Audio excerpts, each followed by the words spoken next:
Hello everyone भाई, अगर आप क्लास 10th में और मैथ्स की प्रिपरेशन कर रहे हैं तो आज की वीडियो आप लोगों के लिए बहुत बहुत इंपॉर्टेंट रहने वाली है। एक एक बात को डीपली डिस्कस करेंगे कि आपका पेपर कहां से आने वाला है, कैसा आने वाला है। बहुत सारे बच्चे ऐसे जिसने अपनी प्रिपरेशन को बिल्कुल कंप्लीट कर लिया और बहुत सारे ऐसे हैं जिन्होंने अपनी प्रिपरेशन को स्टार्ट भी नहीं किया होगा, और कुछ ऐसे होंगे जो बीच में झूल रहे हैं, लग रहा है हो भी गया नहीं भी हुआ।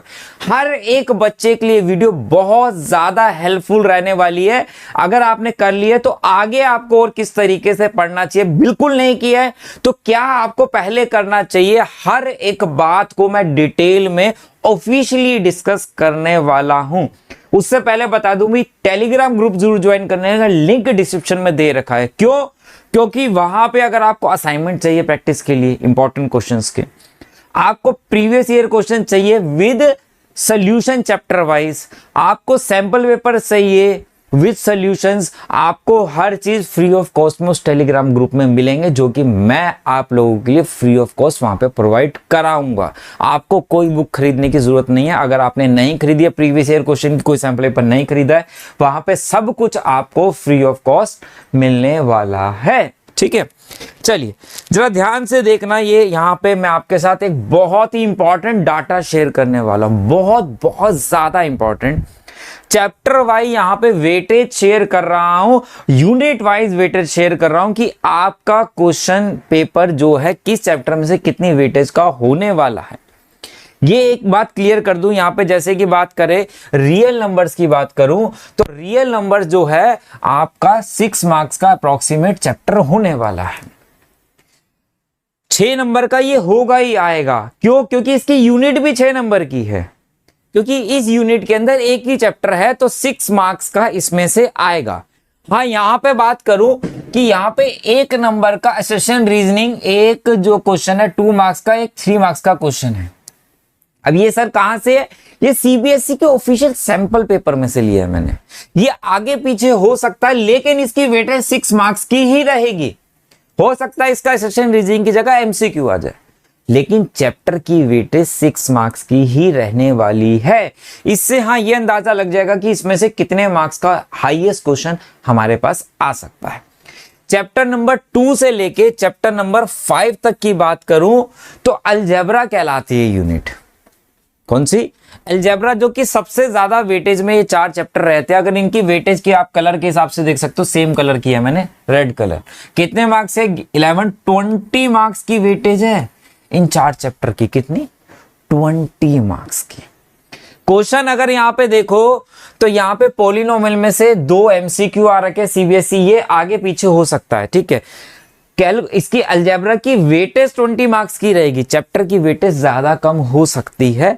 मैंने जो ये वेटेज निकाली है सीबीएसई के सैंपल पेपर के अकॉर्डिंग निकाली है। बहुत सारे भैया दीदी ये बोल रहे हैं कि चैप्टर में से अगर यहाँ पे हमारे पास केस बेस्ड क्वेश्चन आया है चैप्टर में से, फाइनल में भी ऐसा ही आएगा। ऐसे बहुत सारे चैनल थे लास्ट ईयर जो ये कह रहे थे कि सीबीएसई ने एपी का क्वेश्चन केस बेस में डाला है तो भैया बाकी चैप्टर छोड़ दो, 4 नंबर का चैप्टर है, बाकी कोई क्वेश्चन मत करो, सिर्फ केस बेस कर लो अर्थमेटिक प्रोग्रेशन के, उसी में से आएगा, बाकी आपको लॉन्ग क्वेश्चंस करना ही नहीं है।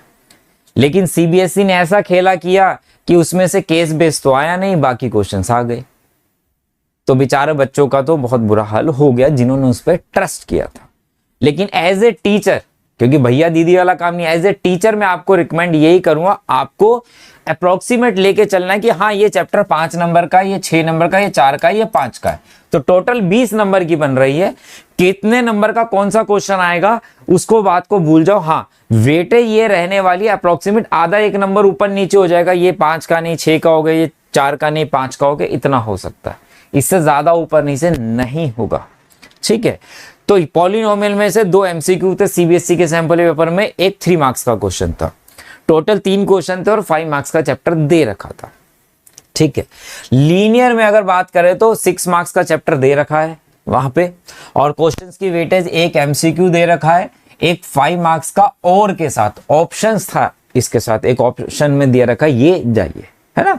यहाँ पे मैंने और जहाँ पे लिखा है, यहाँ का मतलब है कि इतने ऑप्शंस आपको एग्जाम में मिलने वाले हैं, तो आपको एक पैटर्न के बारे में यहाँ पे पता लग जाएगा। 18 एमसीक्यू हो गए, एक एक चीज मैंने डिटेल में यहाँ पे दे रखी है। भाई कॉपी करने वालों भैया दीदी कर लेना, आराम से कर लेना, ठीक है। तुम भी वीडियो बना लेना इसके बाद, क्योंकि और तो तुम्हें कहीं मिलेगा नहीं, ना तुमसे बनेगा। तो एज ए टीचर आप यहाँ से मतलब भैया दीदी के आप कॉपी कर सकते हो, कोई दिक्कत नहीं है मुझे, ठीक है। चलिए उसके बाद अगर बात करें, देखो यहाँ पे ट्राइंगल्स की, ट्राइंगल्स अकेला यहाँ पे 8 मार्क्स का चैप्टर है। ये ब्लैक में देखो, 2 चैप्टर मैंने ब्लैक में किए हैं। क्यों किए है? क्योंकि ज्योमेट्री की बात हो रही है। सिर्फ 2 चैप्टर 8 + 7 कितने की है? 15 मार्क्स के रहने वाली है ज्योमेट्री आपकी। 15 मार्क्स के 2 चैप्टर है, मात्र 2 चैप्टर अगर आप कर लेते हो।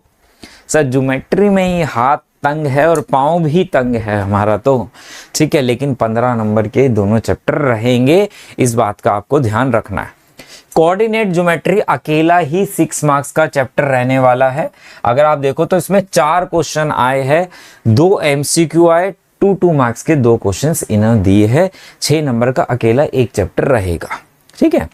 उसके बाद ट्रिग्नोमेट्री में हमारे पास 2 चैप्टर बनते हैं और ये दोनों ही चैप्टर 12 मार्क्स के आपके पास रहने वाले हैं। 5 मार्क्स में एक क्वेश्चन आया है, कौन सा? चैप्टर नंबर 9 में से एप्लीकेशन ऑफ ट्रिग्नोमेट्री, इसमें 5 नंबर का क्वेश्चन बनेगा एक, ये कंफर्म है, ठीक है। अगर आगे की बात करें 5 मार्क्स का और कौन सा क्वेश्चन बन रहा है, एक सर्कल में से 5 मार्क्स का आया है। अब सर्कल में से या ट्राइंगल में से भी एक 5 नंबर का क्वेश्चन बनेगा। क्यों? क्योंकि थ्योरम है, जा तो ट्राइंगल्स में से एक थ्योरम आएगी, जा सर्कल में से 3 नंबर की थ्योरम आएगी, 2 नंबर का उसके साथ क्वेश्चन चिपका देंगे। अगर क्वेश्चन बड़ा होगा तो 3 नंबर का क्वेश्चन हो जाएगा, सर्कल की 2 नंबर की थ्योरम हो जाएगी, 5 नंबर का क्वेश्चन बन जाएगा।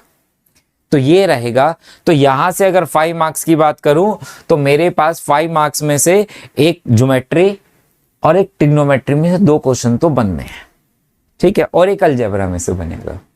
ट्रिग्नोमेट्री हो गया हमारे पास, ज्योमेट्री हो गया। इसके बाद आती है हमारी मेंसुरेशन की बारी। चैप्टर नंबर 11 और 12 की दोनों चैप्टर 10 मार्क्स के हैं। अब बहुत सारे बच्चों को इसमें कैलकुलेशन में प्रॉब्लम रहती है, लेकिन 10 मार्क्स के दोनों चैप्टर आपके पास। एरिया रिलेटेड टू सर्कल की बात करें तो वो 4 मार्क्स का आया है, और surface area and volume CBSE के सैंपल पेपर के अकॉर्डिंग 6 मार्क्स का हमारे पास आया है। आगे चले, अगर आगे देखूं तो भाई यहाँ पे स्टैट्स एंड प्रोबेबिलिटी की वेटेज बहुत ज़्यादा रहती है। 11 मार्क्स की है हमारे पास वेटेज।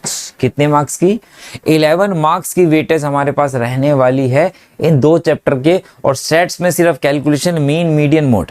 अब मीन में बहुत सारे बच्चे बोलते हैं सर कौन से मेथड से करे, तो भैया मेथड सीबीएसई ने इस बारी आप अपने ऑफिशियल उसमें साइड पे दिया ही नहीं है, तो आप डायरेक्ट मेथड एक कर लो। मेथड के नाम से गारंटीड है कुछ नहीं आएगा, वहां लिखा आएगा फाइंड द मीन ओनली, कोई मेथड नहीं लिखा आएगा। अगर आपने सिर्फ डायरेक्ट से किया कोई दिक्कत नहीं है। अज्यूम और स्टेप आते हैं तो बहुत ही अच्छी बात है, स्टेप डिवीजन आता है तो बहुत अच्छी बात है, उससे क्वेश्चन लंबा होता है, बड़ा होता है, लेकिन कैलकुलेशन कम होती है। सीखे है तो बहुत अच्छी बात है, नहीं आता तो कोई दिक्कत वाली बात नहीं है आपके पास। तो आपके पास टोटल 38 क्वेश्चंस आएंगे, ठीक है। कितने मार्क्स के कितने क्वेश्चंस आने वाले, ये सारी डिटेल आपके पास शेयर कर दी है मैंने। टोटल 38 क्वेश्चन है। कितने कितने मार्क्स की वेटेज बन रही है सेक्शन वाइज, और 80 मार्क्स का आपका पेपर है, ये आपको पता है। तो इसके अकॉर्डिंग आपके पास यूनिट वाइज है, चैप्टर वाइज वेटेज है। आप देखो कौन सा आसान चैप्टर आपको लगता है, आप वो पहले करो। जिसकी वेटेज ज़्यादा है, आपको लगता है कि ये कर लेने चाहिए मुझे, आप वो पहले करो। अगर आपने कर रखे तो रिवीजन, प्रीवियस ईयर क्वेश्चंस पहले आप उसके कर लो जिसकी वेटेज ज़्यादा, अगर आपको आता है। नहीं तो आप नहीं आता है तो आप आसान चैप्टर्स को पहले कर सकते हो, जैसे कि रियल नंबर्स हो गया, पॉलिनोमियल्स हो गया, ठीक है। ज्योमेट्री अगर आपको लगता है कि मुश्किल है तो कोऑर्डिनेट कर लो, ठीक है।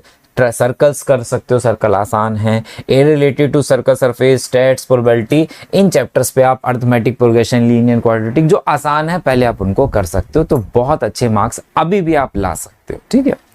इन्फॉर्मेशन कैसी लगी, अच्छी लगी तो कमेंट बॉक्स में कमेंट करके ज़रूर मेरे साथ शेयर करना, ताकि मुझे भी पता लग सके कि आपको ये वीडियो कैसी लगी है। चलिए मिलते हैं बेटा नेक्स्ट वीडियो में। Bye bye, take care.